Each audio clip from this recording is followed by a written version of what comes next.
어떤 분이 고려의 일식 기록은 몽골의 울란바토르 쪽에서 많이 나온다는데 어떻게 보세요? 그래요? 저 아직 그것까지 고려 시대는 아직 안 해봤는데 한번 저도 해볼게요. 이 일식 기록이 무진장 중요하거든요. 왜 중요하느냐? 일식이 관측되는 위치는 수도입니다.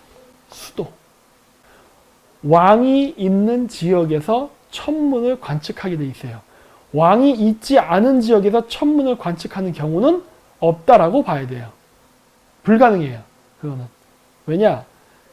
옛날 때 왕이 전쟁을 하거나 어떤 중대한 국가지대사를 논할 때에는 반드시 샤먼에게 물어봤습니다. 야, 내가 이번에 전쟁을 하려고 하는데 이 전쟁을 하면 우리가 승리할까? 이런 거를. 그러면 뭐 어떻게 점 봐요. 근데 점을 볼 때 어떻게 봐요? 하늘의 별을 본다고. 그래서 천문대가 있어요. 그렇기 때문에 천문대가 있다, 그러니까 천문 관측이 되었다는 것은 그 위치가 수도일 가능성이 높다예요. 네. 근데 고려시대 때도 그랬다고? 근데 그것까지는 잘 몰랐는데, 뭐 하여튼 뭐 한번 나중에 한번 찾아볼게요. 네. 그 프로그램 홈페이지 있었죠? 여러분 직접 찾아가서 보시면 됩니다. 네. 그리고 이게 그 의미를 가지는 이유가 있어요. 이거는 고구려랑 관련이 있는 데거든요. 삼국사기에 고구려의 천문 관측이 7개밖에 기록이 안 돼 있는데 그걸 기반으로 보잖아요. 그러면 고구려의 천문대의 위치가 바이카로스 근처로 나옵니다. 이렇게 된 거야. 고구려 천문대 위치가 바이카로스야? 이렇게 되는 거예요. 이게 우리나라 역사학자들이 이런 식으로 얘기해요. 보통 강단사학자들이 뭐라 얘기하느냐? 이렇게 얘기합니다. 여기 보이세요? 여기 오른쪽? 제가 지금 가리고 있는데 여기. 한서. 이 책에서 베꼈대요. 그럴 리가 있나? 그럴 리가 있나? 불가능하죠. 왜 불가능하느냐? 만약에 그것이 가능하려면 낙양이나 서안 천문 관측 기록이 기반이 돼야 됩니다. 왜냐? 중국의 황제가 거기 살았으니까. 낙양이나 서안 여기 이런데 이런 데를 기반으로 했어야 돼요. 그러니까 저기서 바라본 일식 기록이어야 되는 거야. 저기서 바라본 일식 기록.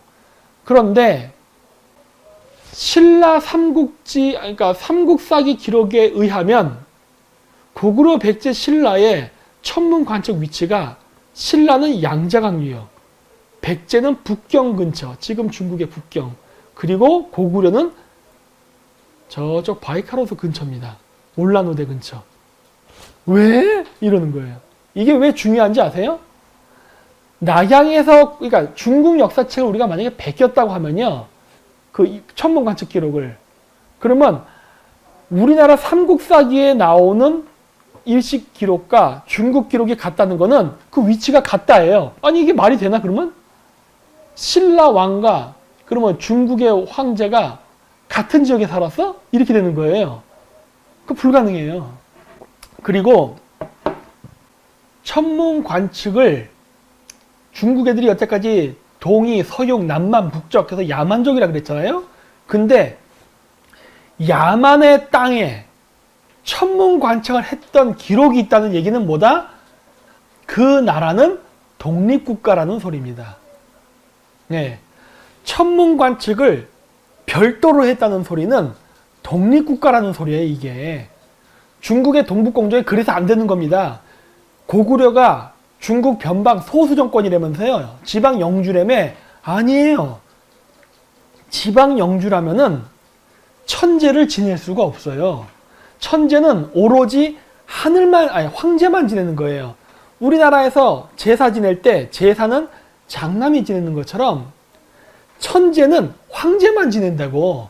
근데 지방 정권인 고구려도 천재를 지내고, 백제도 천재를 지내고, 중국 황제도 천재를 지내고, 신라도 천재를 지내? 뭐 이런 개판 5분 전 황제가 어디 있어? 오로지 황제만 천재를 지낸다니까. 그래서 조선 왕조 때 우리가 천재 안 지냈잖아요. 명나라에 사대하는 바람에 우리가 천재를 포기했잖아. 그랬다가 고종이 대한제국이라는 거를 건국하고 나서 원구단을 만들고 다시 천재를 지내잖아요. 천재를 지낸다는 말은 뭐다? 독립국가라는 소리예요. 이게 얼마나 중요한 건데. 어? 이게 얼마나 중요한 건데. 또 한 가지 중요한 점. 그러니까 뭐다? 이미 고구려 백제 신라는 중국의 속국이 아니다. 독립국가다. 그리고 황제다예요. 중국의 왕과 동급이다라는 게 여기서 나타나는 거예요. 또 한 가지 중요한 게 뭐다? 천문 관측의 위치가 바로 수도의 위치다. 이렇게 되는 거예요. 놀라운 거죠. 예. 이거를 우리나라 역사학자들이 모른다니까. 그냥 문헌만을 보려고 그래. 그러니까 고대의 종교관념, 풍습이 어떤지 이해를 못한 상태에서 역사책을 봐봐야 도루묵이에요. 고대인들의 천신 개념, 종교관을 이해해야 된다고. 예. 그리고 또 한 가지 뭐다? 여기 보면 아까 얘기했듯이 고구려 천문대가 있었던 걸로 예측되는 지역이 여기입니다. 여기. 예?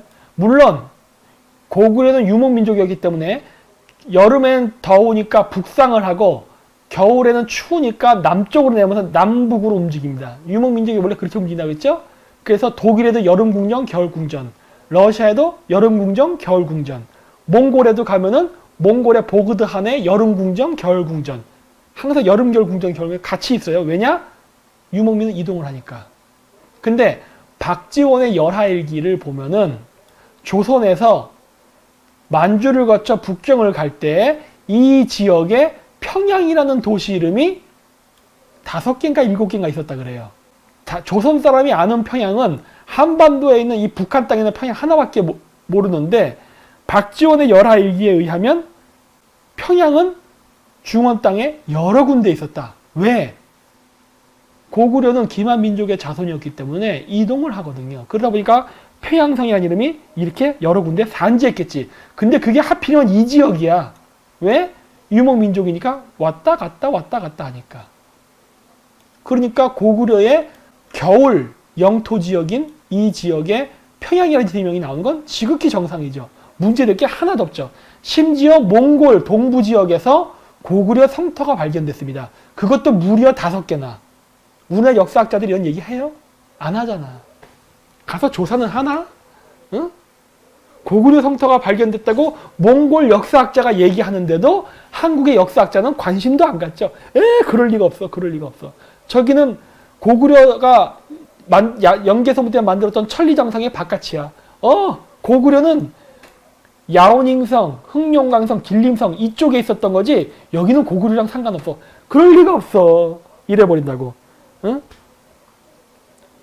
몽골 사람이 있다고 하는데 한국 사람이 없다고 그래요. 와, 이거 웃기는 거 아니에요? 이게 누구에게 유리한 근거일까?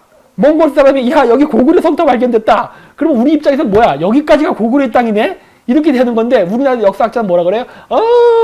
거짓말.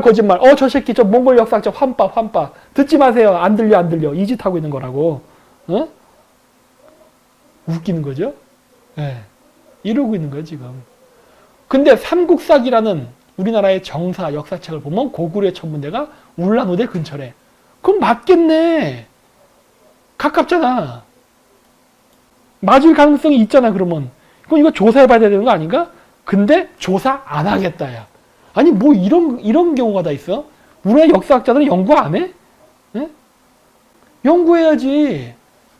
고구려의 위치는 몽골 쪽이고 여기가 백제고 신라가 여기에요 지금. 희한하게도. 근데 그게 맞아. 왜? 사마천의 사기에는 동이야. 동이. 중국의 동쪽이 동이족, 우리 민족이라고 했다고. 맞네. 백제, 신라, 중국 입장에선 동쪽이니까 동이 맞네. 맞는데 왜 이거를 부정해버리지? 그리고 신라방이 어디 있었다고 그래요? 여기 있었다고 그래요. 양자강에 신라방, 신라소, 신라향 당나라 때. 근데 그게 신라 상인들의 마을 공동체가 아니라 신라 땅이었던 것 같은데? 이걸 중국 애들이 축소해버린 것 같은데? 신라향, 신라소 이렇게 해서 그냥 신라 거주민, 거류지역이라고? 말을 장난쳐서 왜곡시킨 것 같다는 생각이 드는데 신라 영토는 대륙과 한반도에 동시에 존재했던 것 같은데? 라는 느낌이 있죠. 그런데 그거를 어느 정도 증명할 수 있는 게 어디서 나왔느냐? 이란, 페르시아. 페르시아의 쿠시나메라는 서사시아에 보면 뭐가 나와요? 페르시아 왕국이 이슬람 세력에게 의해서 멸망당하자 페르시아에서 망령해온 페르시아 왕자가 신라에 살았는데 신라의 왕이 그 페르시아로부터 망명한 왕자를 데려다가 자기의 사위를 삼죠. 신라의 공주를 결혼시켜서. 그래서 나중에 살다가 몇십 년 뒤에 그 페르시아 왕자에게 신라의 군대를 주면서 너 가서 네 고향 가서 복수해. 그리고 그 땅을 되찾아서 그 나라의 왕이 되라. 라고 해서 신라 군대를 이끌고 이란에 쳐들어가서 페르시아를 재건했다는 전설이 쿠시나메라는 이야기가 나오는데 그 쿠시나메에 의하면 신라는 2개로 나옵니다. 신라가 하나가 아니라 2개로 나와요. 그렇다면은 이거 맞는 건데? 이런 의심을 해볼 수 있는 거 아니야? 근데 이거 의심을 하는 순간 우리가 뭐라 그러냐? 환빠. 끝. 남이 나라 문헌에 써 있다니까? 왜 중국 문헌만 문헌이고 남이 나라 문헌은 책이 아니야? 하는 거예요. 그거 말고도 또 뭐가 있느냐? 카라코롬이라고 있습니다. 여기. 옛날 징기스칸 몽골 제국 때의 수도입니다. 카라코롬. 몽골어는 하르호린이라고 그러죠. 하르호린. 이 카라코롬에 가면은 옛날 몽골 징기스칸 때의 흔적이 남아있어요. 물론 나중에 그 쿠빌라이 칸 때 북경으로 수도를 옮깁니다. 근데 그 이전까지는 몽골 징기스칸 때는 여기가 수도였어요. 근데 이 카라코롬에 가면은 이 카라코롬 박물관이라는 게 있어요. 그리고 이 카라코롬, 이 하르호린이라는 이 도시는 몽골인들이 만든 도시가 아니에요. 이 카라코롬은. 이 카라코롬이라는 도시는 위구르인들이 만든 겁니다. 여러분, 위구르인들이 여기에만 살았다 생각하지 마세요. 여기에 다 위구르인, 여기까지, 만주까지 위구르인들 살았습니다. 여기 쪼그라든 거지. 카라코롬이라는 도시는 위구르인들이 만든 도시예요. 근데 이 카라코롬 박물관 가면요, 역사박물관이 고대 왕조의 무덤 위에 세워졌어요. 카라코롬 박물관 자체가 고분 위에다 만들었어요. 근데 그 고분에 내려가면은 벽화가 있는데 딱 보는 순간 느낌이 뭔지 아세요? 사신도. 이렇게 되는 거야. 사신도. 여러분 고구려 사신도 봤죠? 좌청령 우백호 남비작 북현무. 사신도 그림이 거기 딱 그려져 있는 거예요. 저 누가 봐도 저거 사신도인데? 라는 그림이 그려져 있어요. 사신도 그림이 그려져 있는 게 일본, 한국, 그러니까 만주, 하여튼 뭐 고구려, 고분. 근데 그게 저쪽에 있습니다. 내가 그거 사진 찍어 놓은 거 있어요. 그래서 사진 찍어 놨어. 너무나 신기해갖고 와 이거 사신도다 하고 내가 찍어 놓은 게 있어요. 나중에 제가 그것도 역사 강의 때 보여드릴게요. 네.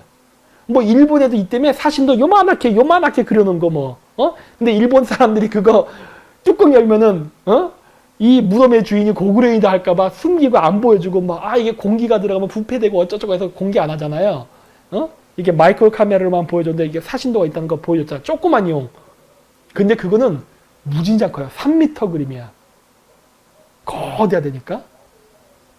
근데 고구려 사신도 그림은 너무 닮았어요. 그래서 아니 이게 고구려 양식의 그림인데 왜냐 이 그림체가 있잖아요.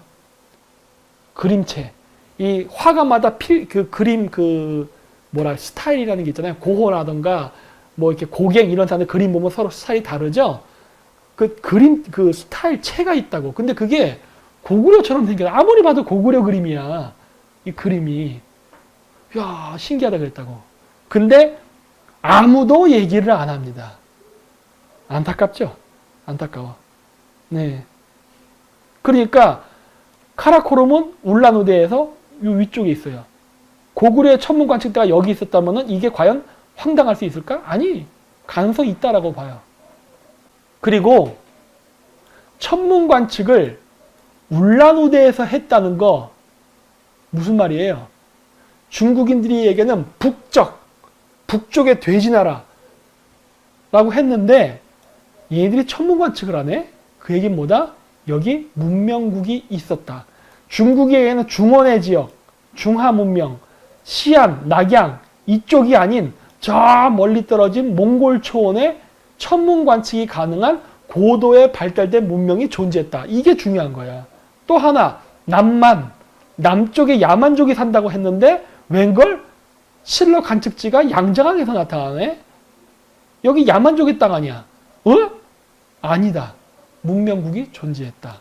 또 한 가지, 동이 백제의 땅 지역이라고, 백제의 그 천문 관측 지역으로 추측되는 이 북경 지역, 이 일대, 여기도 야만족이 아니라 바로 천문 관측이 가능한 문명 국가가 있었다. 서융, 이쪽도 이 사람 뿌리는 어디서 왔다? 여기. 그렇죠? 여기로부터 갔잖아. 라고 기록이 나오잖아요. 따라서 중국이 얘기했던 동이, 서융, 남만, 북쪽은 중국 문화 국가를 중심으로 동서남북에 있는 야만 국가가 아니라 중국만 야만족이고 동서남북에 문명 국가가 있었다고 해석해야 되는 거예요. 예. 유목민 전복자들인 아틸라, 티무르, 징기스칸 같은 유목민들이 한국인과 조상을 공유하나요? 네, 공유합니다. 그렇게 되는 거예요. 그래서 제가 얘기하는 거예요. 이거를 한국인하고 얘기하면 안 된다예요. 한국도 그 계열 중에 하나다라고 얘기해야지 이걸 한국인, 그러면 그게 바로 국뽕이 되는 거라고. 제가 한국의 중앙아시아 역사를 연구하고 와서 당구의 나라 카자흐스탄이라는 책도 쓰고 막 할 때 제야사학자들이 환영을 하다가 갑자기 요즘 저를 환영을 안 하고 약간 이단시 취급한 이유가 뭐다? 바로 그 사람들이 원하는 말을 안 해줘서 그래요. 카자흐스탄에 한국이 나라를 세웠다라는 말을 해줘야 되는데 내가 아니요? 그러니까 그런 거야. 그런 거 없습니다. 이렇게 얘기하니까 그런 거예요. 우리는 연방국가로서 연방의 일원으로서 살았던 것이지 우리가 거기까지 해서 다 우리 땅이라고 말을 못한다. 더구나 고대의 국가는 왕조사관으로 만들어졌기 때문에 지배계급과 피지배계급은 달랐다. 고구려도 그랬고 백제도 그랬고 신라도 그렇고 가야도 그렇고 그리고 중국의 여러 왕조들도 그렇고 다 지배계급은 북방으로부터 온 기만민족들이 했고 피지배계급은 그 지역에서 지배를 받으면서 농사를 짓고 살았다. 따라서 지배가 피지배계급은 DNA나 생김새가 많이 달랐다. 그랬기 때문에 신분제도라는 게 만들어지고 유지됐다. 그거예요. 응? 단일민족이 아니다예요. 그렇기 때문에 그 사람들이 반발을 하는 겁니다. 제가 말하는 이 이론에. 근데 난 이게 맞다고 보는데? 전 이게 맞다고 봐요. 인도랑 비슷한 것 같다? 네, 맞아요. 섞여 있었어요. 네. 그래서 얘기한 거예요. 오늘날 우리가 바라보는 역사는 민족사관이에요. 민족사관. 유럽에서 생긴 민족사관이 우리나라에도 영향을 끼쳐. 그 단재 신채호 선생의 역사관이 민족사관이에요. 좌파들이 지금 얘기하는 역사, 민족사관입니다. 물론 우파사들 다 민족사관이야.